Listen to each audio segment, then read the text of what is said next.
আসসালামু আলাইকুম ভিউয়ার্স, এখন থেকে কিন্তু বাংলা লিংক সিমে রোমিং অ্যাক্টিভেট করার জন্য কাস্টমার কেয়ারে দৌড়াদৌড়ি করার কোনোই প্রয়োজন নেই। আপনি সিম্পলি আপনার কাছে জাস্ট যদি একটা ভ্যালিড পাসপোর্ট থাকে এবং একটা ডুয়েল কারেন্সি কার্ড থাকে, আপনি কিন্তু ঘরে বসে নিজেই জাস্ট কয়েক মিনিটে আপনার সিমের রোমিংটা অ্যাক্টিভেট করে নিতে পারবেন। তো কিভাবে ঘরে বসেই বাংলা লিংক সিমের রোমিং অ্যাক্টিভেট করবেন সেই প্রসেসটাই আজকের ভিডিওতে A to Z দেখিয়ে দিব। মূল ভিডিওতে যাওয়ার আগে রিকোয়েস্ট থাকবে, এরকম গুরুত্বপূর্ণ ভিডিওগুলোকে মিস না করতে চাইলে অবশ্যই চ্যানেলটিকে সাবস্ক্রাইব করে ভিডিওর পরবর্তী অংশটুকু কন্টিনিউ করবেন। এছাড়াও যারা নিজেরা রোমিং অ্যাক্টিভেট করতে সমস্যা হচ্ছে তারা কিন্তু আমার কাছ থেকে পেইড সার্ভিস নিয়ে আপনাদের সিমে রোমিং অ্যাক্টিভেট করে নিতে পারেন। সেক্ষেত্রে ভিডিওর ডিসক্রিপশনে আমার ফেসবুক পেজের লিঙ্ক রয়েছে, জাস্ট আপনারা ফেসবুক পেজে আমার সাথে কন্ট্যাক্ট করবেন, দেন কিন্তু আমি একটা নির্দিষ্ট চার্জের বিনিময়ে আপনাদের সিমে রোমিং অ্যাক্টিভেট করে দিব।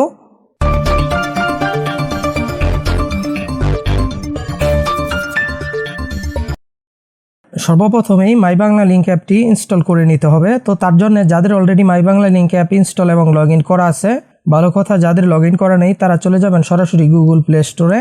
এখানে আপনারা মাই বাংলা লিংক লিখে সার্চ করে দিবেন। সার্চ করে দেওয়ার পর মাই বাংলা লিংক অ্যাপটি ইনস্টল করে নেবেন। ইনস্টল করে নেওয়ার পর সিম্পলি অ্যাপটি ওপেন করবেন। তো অ্যাপটি ওপেন করার পর এখান থেকে বাংলা লিংক ইউজার এই অপশনে ক্লিক করবেন।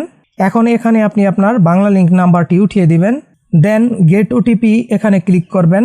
এখন এখানে একটু ওয়েট করবেন, একটা ভেরিফিকেশন কোড আসবে, দেন কিন্তু আপনার মাই বাংলা লিংক অ্যাপটি অটোমেটিক্যালি লগ ইন হয়ে যাবে। তো দেখতে পাচ্ছেন সাকসেসফুলি মাই বাংলা লিংক অ্যাপটি লগ ইন হয়ে গেল। দেন এখান থেকে আপনারা সি অল এই অপশনে ক্লিক করবেন।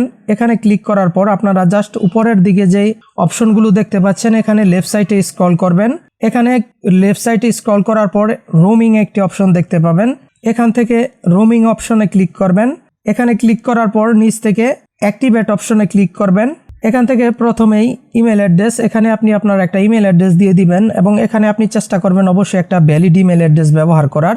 তারপর নিচের দিকে পাসপোর্ট নাম্বার, এখানে আপনি আপনার পাসপোর্ট নাম্বার দিয়ে দিবেন এবং তারপর রয়েছে পাসপোর্ট এক্সপায়ারি ডেট। এখানে আপনারা পাসপোর্টের যে এক্সপায়ারি ডেট রয়েছে, মেয়াদ উত্তীর্ণের তারিখ, সেটা দিয়ে দিবেন। তারপর নিচের দিকে রিচার্জ অ্যামাউন্ট, এখানে আপনি $10 থেকে $100 পর্যন্ত রিচার্জ করতে পারবেন। এখানে সর্বনিম্ন আপনাকে $10 রিচার্জ করতে হবে। আপনি চাইলে এখান থেকে আপনার রিচার্জের অ্যামাউন্টের পরিমাণ পরিবর্তন করে নিতে পারবেন। তারপর এই অপশনটির রাইট সাইডে যে ঘরটি রয়েছে এখানে আপনারা টিক উঠিয়ে দিবেন, দেন নিচ থেকে অ্যাক্টিভ অপশনে ক্লিক করবেন।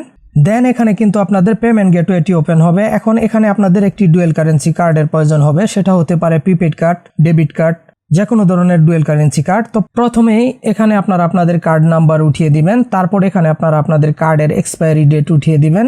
এখানে আপনারা আপনাদের কার্ডের সিবিবি বা সিবিসি নাম্বার উঠিয়ে দিবেন। তারপর নিচের দিকে কার্ড হোল্ডার নেম, এখানে আপনাদের কার্ডটি যেই নামে রয়েছে হুবহু ওই নামটি আপনারা লিখে দিবেন। দেন এখান থেকে আপনারা পে 10 USDT এখানে ক্লিক করবেন। এখানে ক্লিক করে দেওয়ার পর আপনারা যেই ডুয়েল কারেন্সি কার্ডটা ব্যবহার করেছেন ওই কার্ডের মোবাইল নাম্বারে কিন্তু একটি ভেরিফিকেশন কোড দেওয়া হবে। জাস্ট ওই ভেরিফিকেশন কোডটি এখানে উঠিয়ে দিয়ে আপনারা নিচ থেকে কনফার্ম অপশনে ক্লিক করবেন। দেন কিন্তু আপনাদের এই নির্দিষ্ট পরিমাণ ডলারটা আপনাদের কার্ড থেকে কেটে নেওয়া হবে এবং সাথে সাথেই কিন্তু আপনাদের সিমে রোমিং অ্যাক্টিভেট হয়ে যাবে। এই ছিল আমাদের আজকের ভিডিওটি যদি হেল্পফুল মনে হয়ে থাকে অবশ্যই ভিডিওটিকে একটি লাইক এবং চ্যানেলটিকে সাবস্ক্রাইব করে দিবেন এবং ভিডিও সম্পর্কে আপনার যে কোনো মতামত ভিডিওর কমেন্ট বক্সে কমেন্ট করে জানাতে পারেন। এছাড়াও আপনার যদি রোমিং অ্যাক্টিভেট করতে কোথাও কোনো সমস্যা হয় সে বিষয়েও ভিডিওর কমেন্ট বক্সে কমেন্ট করে জানাতে পারেন। আজকের মতো আমি জাহাঙ্গীর এখানেই বিদায় নিচ্ছি। সবাই ভালো থাকবেন, সুস্থ থাকবেন। আল্লাহ হাফেজ।